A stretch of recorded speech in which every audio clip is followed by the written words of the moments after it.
সবাইকে আবারও স্বাগতম জানিয়ে শুরু করতে যাচ্ছি আমাদের আজকের এপিসোড। আজকে আমরা কথা বলবো বাংলাদেশ কোস্ট গার্ডের চাকরি নিয়ে। যদি আপনি নতুন চাকরি সন্ধান করছেন এমনটি হয়, তাহলে এই ভিডিওটি আপনার জন্যই। এখানে আপনি জব সার্কুলারের বিস্তারিত ইনফরমেশন পাবেন।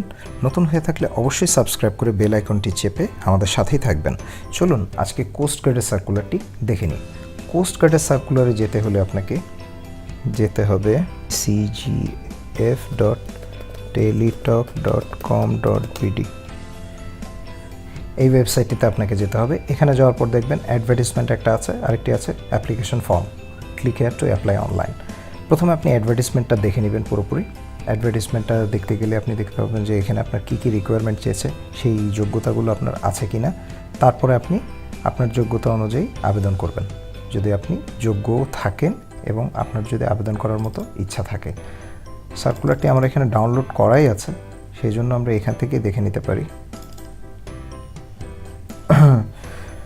স্বরাষ্ট্র মন্ত্রণালয়, বাংলাদেশ কোস্ট গার্ড। এখানে দেখা যাচ্ছে সর্বপ্রথমেই ষাটলিপিকার কাম কম্পিউটার অপারেটর, 13 নম্বর গ্রেডে স্যালারি, একটি মাত্র পদ আছে, বেতন 11,000 থেকে 26,590 টাকা। এটার জন্য যোগ্যতা চেয়েছে দ্বিতীয় শ্রেণীর স্নাতক, কম্পিউটার পরিচালনায় মানসম্পন্ন হতে হবে এবং টাইপিং এক্সপার্ট হতে হবে।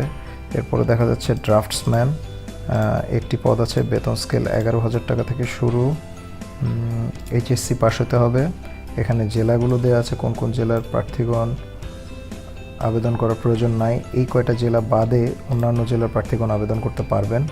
3 নম্বরে দেখা যাচ্ছে UDA computer operator, grade number 14, বেতন 10,000 থেকে শুরু, স্নাতক ডিগ্রি অর্থাৎ গ্র্যাজুয়েট হতে হবে।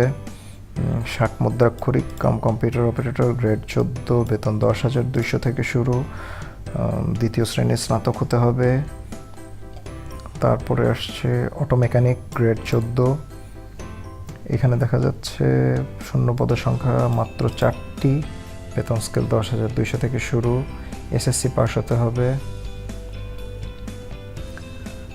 আচ্ছা, এরপর দেখা যাচ্ছে নার্সিং সহকারী, গ্রেড 14, পদ সংখ্যা 1টি, 10,200 থেকে বেতন, এসএসসি যোগ্যতা, ন্যূনতম এসএসসি। অফিস সহকারী কাম মধ্যাক্ষরিক, বেতন স্কেল 16 নম্বর গ্রেড অর্থাৎ 9,300 থেকে শুরু, এটারও যোগ্যতা ন্যূনতম এসএসসি সেকেন্ড ক্লাস, দ্বিতীয় বিভাগে পাশ করতে হবে। আর কম্পিউটার লিটারেসি থাকতে হবে, অর্থাৎ বাংলায় সর্বনিম্ন 20 প্রতি মিনিটে এবং ইংরেজিতে সর্বনিম্ন 20 শব্দের গতি সম্পন্ন হতে হবে। আবেদন করার নিয়ম 1/9/2000 তারিখ থেকে 1/9/2000 তারিখে 18 থেকে 30 বছর হতে হবে। তো মুক্তিযোদ্ধাদের ক্ষেত্রে, মুক্তিযোদ্ধার পুত্র কন্যা শারীরিক প্রতিবন্ধীদের ক্ষেত্রে বয়স 32 বছর। আচ্ছা, এরপর দেখা যাক পরীক্ষায় অংশগ্রহণের pgcf.teletalk.com.bd এই ওয়েবসাইট থেকে আবেদনপত্র পূরণ করতে হবে। আবেদনপত্র জমাদানের শেষ তারিখ 17/10/2018, অর্থাৎ 17 অক্টোবর 2018 বিকাল 5টায় আপনি সর্বশেষ আবেদন করতে পারবেন। আবেদন করার পরে সাবমিট বাটনে চাপ দেওয়ার 72 ঘন্টার মধ্যে আপনাকে ফি জমা দিতে হবে। আর যে ছবি দিতে হবে, ছবির সাইজ হবে 300x300 পিক্সেল, 300 পিক্সেল বাই 300 পিক্সেলের ছবি হতে হবে। এবং সিগনেচার যেটি আপলোড করতে হবে, ডিজিটাল সিগনেচার, অর্থাৎ সিগনেচারে আপনি একটি ছবি তুলে তারপর সেটি দিতে পারবেন, সেটার সাইজ হবে 300 পিক্সেল বাই 80 পিক্সেল। আচ্ছা,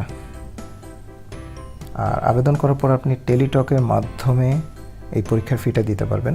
আবেদনের ফি টেলিটকের মাধ্যমে, এখানে ফিটা অপশনটা বলা আছে, আপনারা দেখে নিতে পারেন। আমি এটি জুম করে দেখিয়ে দিচ্ছি, দেখে নিন। প্রথমে BGCF স্পেস ইউজার আইডি লিখে সেন্ড করতে হবে 16222 নম্বরে। আচ্ছা, 112 টাকা কাটবে পরীক্ষার ফি বাবদ। প্রথম SMS দেওয়া আছে, দ্বিতীয় SMS অর্থাৎ কনফার্মেশন SMS, এটা হচ্ছে আপনাদের পেমেন্ট করার নিয়ম। যাই হোক, এরপর দেখা গেল, এরপর আসছে অ্যাপ্লিকেশন ফর্ম। অ্যাপ্লিকেশন ফর্মে আসার পর দেখেন আপনি যেই পদে আবেদন করতে চান, এখানে দেখেছেন অনেকগুলো পদ আছে, যে পদে আবেদন করতে চান সেই পদে টিক দেবেন, টিক দিয়ে নেক্সট দেবেন। এরপর অ্যাজ ইউজুয়াল অন্যান্য সকল আবেদনে টেলিটকের মাধ্যমে আবেদন করতে হয় সবগুলো যেভাবে, এটাও সেভাবে। নাম, পিতার নাম, ডেট অফ বার্থ, ন্যাশনালিটি ইত্যাদি ইত্যাদি, ঠিকানা, তারপর শিক্ষাগত যোগ্যতা, এগুলো সব কিছু আপনারা দেবেন। সব কিছু ঠিকমতো দেওয়ার পরে এখানে ক্যাপচা আছে, একটা ক্যাপচা দেবেন। ক্যাপচা দিয়ে নেক্সট, এখানে টিক মার্কটা দেবেন, টিক মার্ক দিয়ে নেক্সট দেবেন। নেক্সট দেওয়ার পরে আপনার যে পেজ আসবে সেটা হচ্ছে রিভিউ করার জন্য যে কোনো ইনফরমেশন আপনি ভুল দিয়েছেন কিনা। এবং সেকেন্ড পেজে আসবে আপনার ছবি এবং সিগনেচার, এটা দিতে হবে। তো ছবি এবং সিগনেচারের ক্ষেত্রে মূল বিষয় হলো যেটা আপনার ছবির সাইজ 300 পিক্সেল বাই 300 পিক্সেল হতে হবে এবং সিগনেচারের সাইজ 300 পিক্সেল বাই 80 পিক্সেল হতে হবে।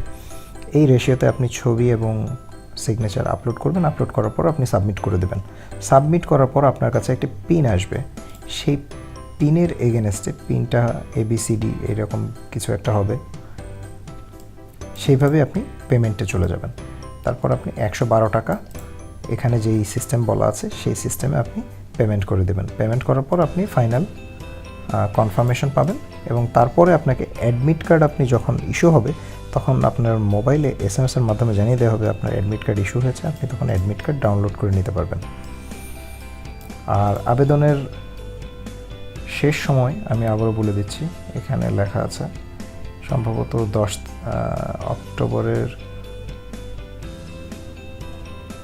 অক্টোবরের কত তারিখ, 17/10, হ্যাঁ, অনলাইনে আবেদনপত্র জমা দেওয়ার শেষ তারিখ 17 তারিখ বিকাল 5টা, অর্থাৎ 17ই অক্টোবর বিকাল 5টা হচ্ছে আবেদনের শেষ তারিখ।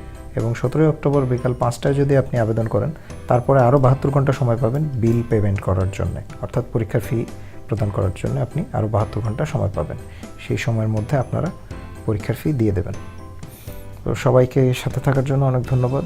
আপনাদের আবেদন ভালোভাবে হোক, আপনারা আবেদন করুন, চান্স পান সেই কামনা করি।